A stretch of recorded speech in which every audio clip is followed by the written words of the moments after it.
Here we are in video 16, the final core lesson of this course on Ikigai. You've traveled from that quiet, unsettling question, is this really it? Through a deep exploration of your inner world, your strengths, your capital, the world's needs, and real experiments in the wild. You've looked at money and energy with honesty. You've started to design a pivot and a transition. Now we're going to zoom out and talk about what happens beyond the pivot. Because Ikigai is not a destination you arrive at once and then you're done. It's a way of living. It's something you keep refining as you grow and as life changes. In this final video, we'll pull together 4 themes from your manuscript: daily and weekly habits that keep you aligned, regular reviews that help you course correct, the deep satisfaction of contribution and legacy, and the mindset that allows you to see this whole journey as a long game. Let's start with the everyday. It's tempting to think that purpose lives only in big decisions and dramatic moments, career changes, moves, new ventures. But the truth is, your Ikigai is lived or lost in the small, ordinary choices you make every day. That's why your book talks about the long game and keystone habits. A keystone habit is a simple, repeatable practice that quietly shapes a lot of other things around it. For example, a daily reflection habit, even 5 minutes at the end of the day, helps you stay in touch with your joy, your energy, and your alignment. A weekly planning ritual helps you ensure your calendar reflects your priorities, not just other people's. A regular exercise or movement practice keeps your body and mind resilient enough to handle the demands of purposeful work. You don't need a long list of habits. In fact, too many can become their own source of stress. Instead, choose a few that have an outsized impact. You might start with a brief morning intention asking, what kind of person do I want to be today? How do I want to show up? A short evening review, noting one thing that felt aligned, one that didn't, and one small thing you're grateful for.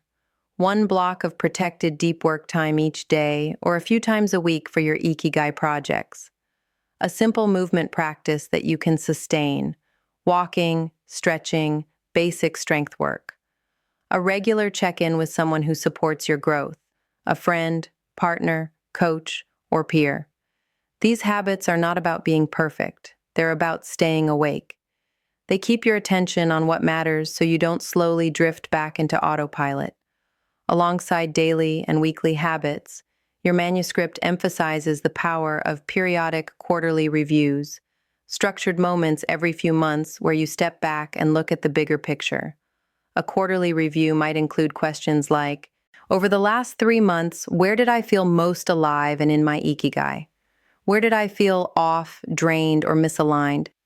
What experiments did I run? What did I learn from them? What surprised me? What do I want to continue, start, or stop in the next 3 months? You can also revisit your Ikigai map during these reviews. Update the circles with new insights. Cross out things that no longer feel true. Add new strengths, joys, needs you've discovered. Note which prototypes and paths are showing real promise. These reviews are your way of staying aligned in an ongoing way, instead of waking up every few years in a crisis.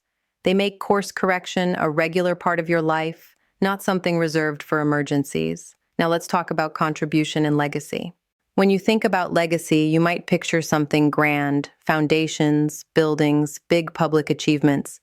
But legacy, in the context of Ikigai, isn't about fame. It's about the imprint you leave on people's lives and on the systems you touch. Your contribution might look like the individuals you've helped move from confusion to clarity, the teams or organizations you've made more humane and effective, the ideas, stories, or tools you've put into the world that continue to help people even when you're not there. The example you've set for your children, friends, or peers about what it looks like to live in alignment with your values. Sarah's legacy is not just she was an accountant. It's she helped people feel safe and confident about their finances and made complex things understandable. David's legacy is not just he was an engineer. It's he helped build safer spaces, both in his career and in his community projects. Jessica's legacy is she used her marketing skills to help causes she believed in tell their stories. and that ripple will continue in the people those causes touched. Your Ikigai is part of your legacy because it's the thread that runs through how you show up for others. One powerful exercise here is to imagine your future self looking back, not at your resume, but at the impact of your years. Ask, if I lived my Ikigai as fully as I could in whatever ways are available to me, what kind of difference would I hope to have made? In whose lives? In what kinds of problems? In what kinds of moments? You might not have a crystal clear answer, and that's okay. The question itself pulls you toward a larger frame. It reminds you that your work is not only about you feeling fulfilled. It's about the people and ecosystems that benefit when you are fully alive and contributing from your best. And that leads us naturally into the mindset of the long game. There will be seasons in your life when your Ikigai is more front and center, when you're deeply engaged in a project, a role, or a community that fits you. There will be other seasons when it feels more distant, when caregiving, crisis, or simple survival take priority. Seeing your life as a long game helps you stay compassionate during both kinds of seasons. When things are flowing, you can stay humble and focused, knowing that this is a phase to be grateful for and to nurture. When things are hard, you can remind yourself, this is not the whole story. My Ikigai hasn't disappeared. It's evolving, and I'm allowed to adapt. The question, what is my Ikigai, is not meant to be answered once and then framed on the wall. It's meant to be lived, revised, and re-asked with curiosity at each new stage of your life. In your 20s, your Ikigai might center around exploration and skill building. In midlife, it might shift more toward integration and contribution. Later, it might lean toward mentoring, storytelling, or community support. The core values and strengths may stay similar, but the form changes. Throughout all of this, there's one thread I hope you'll hold on to from this course. You are not behind. You are exactly where you need to be to take the next small, honest step.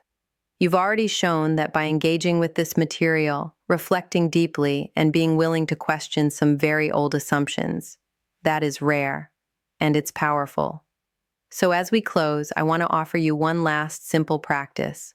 Take a moment, in a journal, in a document, or even just speaking to yourself, to articulate your current Ikigai hypothesis in 1 or 2 sentences. It might sound like, right now, my Ikigai is to use my strengths in X and Y to help this group of people with this kind of problem in ways that feel these qualities and sustain me financially, energetically, over time. Don't worry about getting the words perfect. This is not a public slogan. It's a snapshot for you. A living statement you can revisit in 3 months, a year, 5 years, and update as needed. You might even add, this is a working draft, and I'm committed to testing and refining it, kindly and courageously. That commitment, kindness to yourself, courage in action, and willingness to keep learning, that's the real engine of your Ikigai. You began this journey with a feeling that something wasn't quite right. You've gained language, tools, stories, and practices to work with that feeling instead of ignoring it. You're now equipped to notice when you're off course. Use your map and your experiments to find a better path. Build money and energy structures that support you, and keep aligning your life with who you really are and what you really care about. That is no small thing. Thank you for walking this path, for your honesty with yourself, and for your willingness to imagine and build a life that fits you more truly. The world genuinely benefits when people do that. This course is not the end. It's the beginning of a different way of being in your life. Keep your map close. Keep listening to yourself, to others, to reality.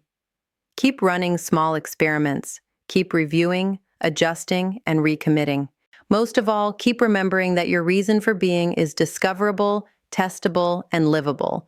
One day, one decision, one experiment at a time. You don't have to have it all figured out. You just have to keep going. Thank you for being here. I'm excited to see what you create.